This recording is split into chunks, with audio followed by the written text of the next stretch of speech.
Hello बच्चों, आप सभी अच्छे होंगे। और आपका 2 तारीख को जो फिज़िक्स का पेपर है वो हरियाणा बोर्ड का 2 तारीख को फिज़िक्स का पेपर है। तो आइए आज हम इलेक्ट्रोस्टैटिक्स और कैपेसिटेंस चैप्टर का रिवीजन करते हैं ओनली 10 मिनट में। और इस तरीके से हम इसका रिवीजन करेंगे कि HBSC जो आपका हरियाणा बोर्ड है वो इससे बाहर क्वेश्चन एक भी क्वेश्चन हरियाणा बोर्ड में इस चैप्टर में से नहीं आएगा। तो आपको करना क्या है बच्चों, जो इलेक्ट्रोस्टैटिक्स एंड कैपेसिटेंस चैप्टर है उसमें ज़्यादा फोकस आपको करना है कैपेसिटेंस पर, क्योंकि हरियाणा बोर्ड में जो ज़्यादा क्वेश्चन आते हैं वो कैपेसिटेंस पर ही आते हैं। इलेक्ट्रोस्टैटिक्स को पढ़ना है, लेकिन एक डेफिनेशन पढ़ लेनी इसकी क्या होती है, एसआई यूनिट पढ़ लेने और डायमेंशन पढ़ लेने। आइए हम स्टार्ट करते हैं अपना चैप्टर इलेक्ट्रोस्टैटिक एंड कैपेसिटेंस को सिर्फ 10 मिनट में, वो भी हरियाणा बोर्ड के हिसाब से। बिल्कुल आपको ये वीडियो पढ़ लेनी है और इसका एक बार लक्ष्मी की जो सेमेस्टर है वहाँ पर इन टॉपिक जो मैंने बताया इसको एक बार वहाँ से पढ़ लेना है। उसके अलावा आपको इस चैप्टर में से कुछ पढ़ने की ज़रूरत नहीं है। तो आइए स्टार्ट करते हैं। तो सबसे पहले हम थोड़ा सा इलेक्ट्रोस्टैटिक पोटेंशियल के बारे में समझ लेते हैं ये क्या होता है। तो पहला टॉपिक हमारे पास है इलेक्ट्रोस्टैटिक पोटेंशियल्स क्या होती है और इलेक्ट्रिक फील्ड इंटेंसिटी क्या होती है। तो आइए हम स्टार्ट करते हैं। तो इलेक्ट्रोस्टैटिक पोटेंशियल का मतलब होता है जब हम किसी एक यूनिट पॉजिटिव चार्ज को इन्फिनिटी से उठाकर, ठीक है ना, और किसी एक फिक्स पॉइंट में ले आते हैं। वो फिक्स पॉइंट कहाँ पर लेकर आना है, किसी भी इलेक्ट्रिक फील्ड के अंदर। हम जब किसी एक यूनिट पॉजिटिव चार्ज को इन्फिनिटी से उठाकर किसी इलेक्ट्रिक फील्ड के अंदर लेकर आते हैं तो उसमें कितना वर्क डन होता है, इसी चीज़ को बच्चों बोलते हैं इलेक्ट्रोस्टैटिक पोटेंशियल। बहुत ईजी सी डेफिनेशन है। अब आपको ये समझना पड़ेगा इलेक्ट्रिक फील्ड क्या होता है। इलेक्ट्रिक फील्ड क्या होता है, किसी भी चार्ज के आसपास का वो एरिया। मान लो हमारे पास एक चार्ज क्या हुआ है तो इसके आसपास का एरिया, इसी को तो हम इस चार्ज का इलेक्ट्रिक फील्ड बोलेंगे। अब मैंने इन्फिनिटी से भी किसी एक पॉजिटिव चार्ज को उठाया, उठाकर मैंने इसके अंदर लेकर आना है। अब ये भी पॉजिटिव चार्ज है। जब मैं इस पॉजिटिव चार्ज को इस पॉजिटिव चार्ज के फील्ड के अंदर रखूँगा तो ये भी पॉजिटिव, ये भी पॉजिटिव, ये इस चार्ज पर कुछ फोर्स लगाएगा। तो वो कितना फोर्स लगाएगा उसको बोलेंगे इलेक्ट्रिक फील्ड इंटेंसिटी। बिल्कुल ईजी है बच्चों।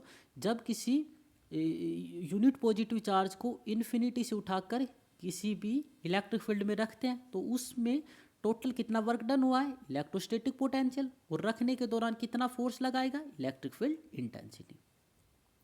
उसके बाद आपको ऐसा यूनिट ध्यान रखनी इलेक्ट्रिक पोटेंशियल की, या तो वोल्ट होती है या फिर जूल कोलम होती है, और इलेक्ट्रिक फील्ड इंटेंसिटी की न्यूटन कोलम इनवर्स होती है। ठीक है ना, ये आपको ध्यान रखना। अगला हम इलेक्ट्रोस्टैटिक पोटेंशियल से रिलेटेड कुछ और टर्म को पढ़ेंगे जो हरियाणा बोर्ड में काफ़ी बार पूछी जाती है। तो आपको ये ध्यान रखना है जो इलेक्ट्रोस्टैटिक पोटेंशियल है वो एक स्केलर क्वांटिटी है, ठीक है ना। वी इलेक्ट्रोस्टैटिक पोटेंशियल, वी अभी बताया, work done to moving a unit positive charge क्या हो, ठीक है ना। अब इसके आपको डायमेंशन ध्यान रखने हैं। इसके डायमेंशन हमारे पास ML2T-3 और A-1 इसके डायमेंशन होते हैं। आपको एक चीज़ का ध्यान रखना है, जो इलेक्ट्रिक फील्ड E है और इलेक्ट्रोस्टैटिक पोटेंशियल V है, इनके बीच एक रिलेशन होता है। वो रिलेशन आपको ध्यान रखना है क्योंकि हरियाणा बोर्ड में ये फैक्ट कई बार पूछा गया है, -dV/dr, ठीक है ना। बस आपको इलेक्ट्रोस्टैटिक पोटेंशियल से इतना ही पढ़ना है, आपका काम कंप्लीट हो जाएगा। अगला टॉपिक आपको पढ़ना है इक्विपोटेंशियल सरफेस, जो हरियाणा बोर्ड के लिए काफ़ी इंपॉर्टेंट है। इक्विपोटेंशियल सरफेस आप इसके नाम से समझ गए होंगे। इक्विपोटेंशियल सरफेस ऐसी सरफेस जिसके हर पॉइंट पर जो पोटेंशियल है वो सेम रहेगा। और आपको ये ध्यान रखना है जो इक्विपोटेंशियल सरफेस है उसमें जब हम एक चार्ज क्यू को एक पॉइंट से दूसरे पॉइंट पर लेकर जाते हैं तो वहाँ पे हमें वर्क डन करना पड़ता है जीरो। क्यों? क्योंकि यहाँ पे जो पोटेंशियल है वो क्या है बच्चों, सेम है। तो इक्विपोटेंशियल सरफेस की डेफिनेशन आप किस तरीके से लिखोगे, the surface at which every point have same potential. और बनाओगे कैसे, कई बार ये बनाने के लिए भी आ जाता है, तो आपको इस तरीके से इक्विपोटेंशियल सरफेस को बना देना है, ठीक है ना, इस तरीके से। और इस तरीके से कुछ इलेक्ट्रिक फील्ड लाइन वहाँ से निकलती हुई दिखा देनी क्योंकि इक्विपोटेंशियल सरफेस पर जो इलेक्ट्रिक फील्ड लाइन है वो 90 डिग्री का एंगल बनाती है। अगला टॉपिक है कैपिस्टर और कैपिस्टेंस क्या होता है बच्चों। ये दोनों चीज़ अलग अलग है। कैपिस्टर अलग है, कैपिस्टेंस अलग है। कैपिस्टर का मतलब होता है एक ऐसा डिवाइस जो चार्ज को स्टोर करता है, ठीक है ना। और कैपेसिटेंस क्या होता है, उस डिवाइस के अंदर कितना चार्ज आ सकता है। मान लो ये हमारे पास गिलास है, ये मान लो हमारे पास कैपेसिटर है, तो इस गिलास के अंदर कितना पानी आ सकता है, उस पानी को आप बोलेंगे इसकी कैपेसिटी, ठीक है ना। तो कैपेसिटर वो डिवाइस जो चार्ज को स्टोर करेगा, और कैपेसिटेंस उस डिवाइस के अंदर कितना चार्ज आ सकता है। यहाँ से आप पढ़ सकते हो capacitor is a device which store charge and energy in it. और कैपेसिटेंस क्या होता है, capacitance of a capacitor is the capacity या फिर ability to store charge in it, ठीक है ना। आपको इसका फॉर्मूला ध्यान रखना है, जो कैपेसिटी होती किसी भी कैपेसिटेंस की उसका फॉर्मूला बच्चों इंपॉर्टेंट है। यहाँ से कई बार हरियाणा बोर्ड में न्यूमेरिकल पूछ ली जाती है इस फॉर्मूले से, ये फॉर्मूला आपको बिल्कुल ध्यान होना चाहिए, यहाँ से न्यूमेरिकल पूछे जाएंगे। जो कैपेसिटी होती है किसी भी कैपेसिटेंस की, उसका फॉर्मूला होता है चार्ज पर यूनिट पोटेंशियल। इसके साथ साथ आपको एक चीज़ और ध्यान रखनी, जो क्या हुआ वो डायरेक्टली प्रोपोर्शनल होता है वी के, ठीक है ना। आप देखो अगर ये क्या बढ़ता है तो वी भी बढ़ेगा, यहाँ से आप देख सकते हो। तो आपको ये चीज़ ध्यान रखनी है, जो कैपेसिटी होती है किसी भी कैपेसिटेंस की, वो चार्ज पर डिपेंड नहीं करती और पोटेंशियल पर डिपेंड नहीं करती। इसके बाद इसका डायमेंशन आपको ध्यान रखना है, जो कैपेसिटर होता है इसका डायमेंशन आपको ध्यान रखना है M-1 L-2 T4 और A2, ठीक है ना। आप आई होप आपको ये समझ आ गया होगा कि कैपेसिटर क्या होता है, कैपेसिटेंस क्या होता है, कैपेसिटेंस का फॉर्मूला क्या होता है, न्यूमेरिकल पूछा जाएगा, ध्यान रखना इस फॉर्मूले से, ठीक है ना। अब हम कुछ न्यूमेरिकल देख लेते हैं जो कैपेसिटेंस पर पूछे जाते हैं बच्चों। अभी मैंने आपको बताया जो कैपेसिटी होती है उसका फॉर्मूला क्या होता है, क्या अपॉन वी।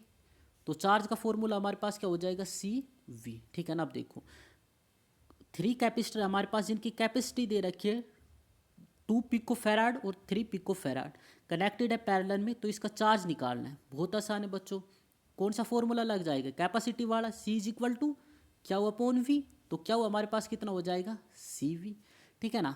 अब देखो क्या वो निकालना है, तो क्या वो हमारे पास कितना हो जाएगा, सी वी, ठीक है ना। अब आप यहाँ पर देख सकते हो, बस इनकी आपको वैल्यू पुट करनी है, ठीक है ना। क्या वो हमारे पास है सी, ठीक है ना। सी की वैल्यू हमारे पास 2 पिकोफैराड है, मल्टीप्लाई वी, और वी की वैल्यू हमारे पास कितनी है, 100 है, ठीक है ना। और इस आपको ये ध्यान रखना है, और पिकोफैराड को जब हम माइक्रोफैराड में चेंज करेंगे तो 10⁻⁻, यहाँ पे आप 30 या 12 एक बार देख लेना, वो आप लगा सकते हो, ठीक है ना।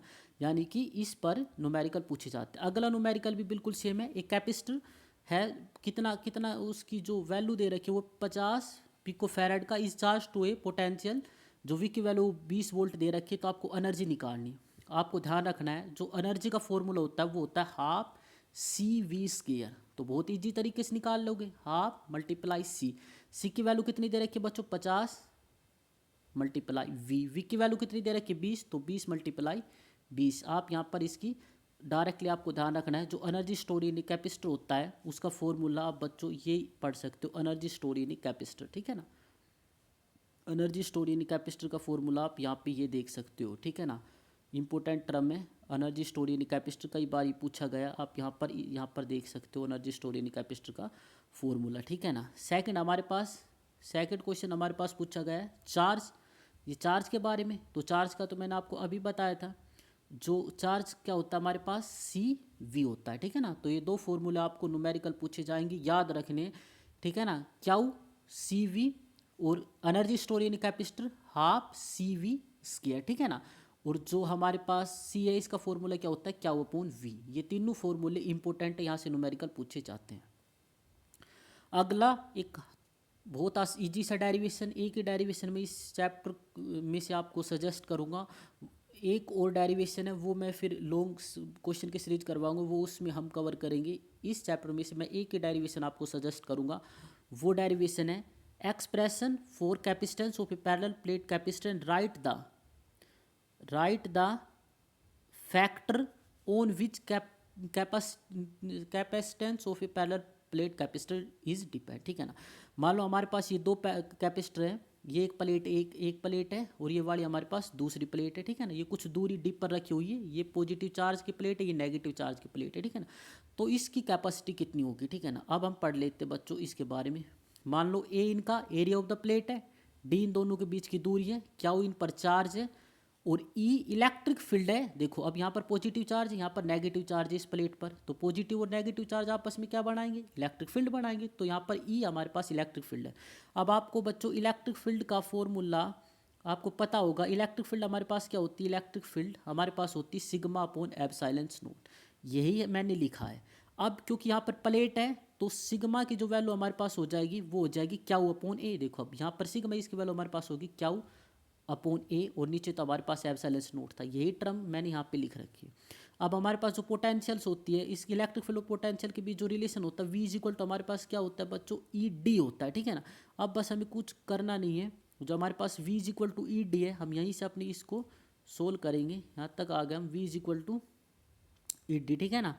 अब हम यहाँ पर निकालेंगे जो सी हमारे पास है, वो हमारे पास क्या होता है, सी हमारे पास क्या होता है क्यू अपॉन वी, तो क्यू, और वी हमारे पास क्या होता है ई अपॉन डी, ठीक है ना। तो जब हम फाइनल देखेंगे तो हमारे पास जो सी की वैल्यू आ जाएगी, capacity of a parallel plate capacitor, वो हमारे पास हो जाएगा A upon epsilon not upon D, ठीक है ना। ये रिलेशन आपको ध्यान रखना है कि पैरेलल प्लेट कैपेसिटर के बीच में जो कैपेसिटेंस होता है वो कितना होता है, A epsilon not upon D, ठीक है ना। आई होप आपको ये वीडियो काफ़ी अच्छी होगी। मैंने कोशिश करी कि कम से कम टाइम में इस चैप्टर के इंपॉर्टेंट टॉपिक आपको बता दिए, ठीक है ना। एक बार मैं आपको फिर से बता देता हूँ कौन कौन से टॉपिक आपको इसमें ज़रूर पढ़ लेने, उन पर क्वेश्चन कर लेना है।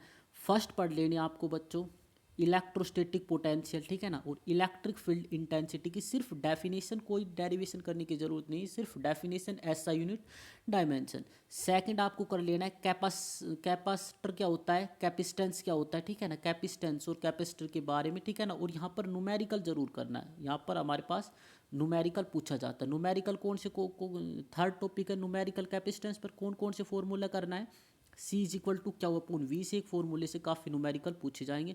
और फोर्थ टॉपिक आपको करना है energy store in a capacitor, ठीक है ना, energy store in a capacitor, U is equal to कितनी होती है, हाफ सी वी स्क्वायर, ठीक है ना। और एक डेरिवेशन करना है, कौन सा डेरिवेशन करना है बच्चों, दो पैरेलल प्लेट के बीच में कितना कैपेसिटेंस होता है, कितना कैपेसिटेंस होता है, A epsilon not upon D, ठीक है ना। ये आपको इतने टॉपिक करने हैं और इससे बाहर से आपका एक भी क्वेश्चन नहीं पूछा जाएगा। आई होप आपको वीडियो काफ़ी अच्छी लगी होगी। थैंक यू बच्चों।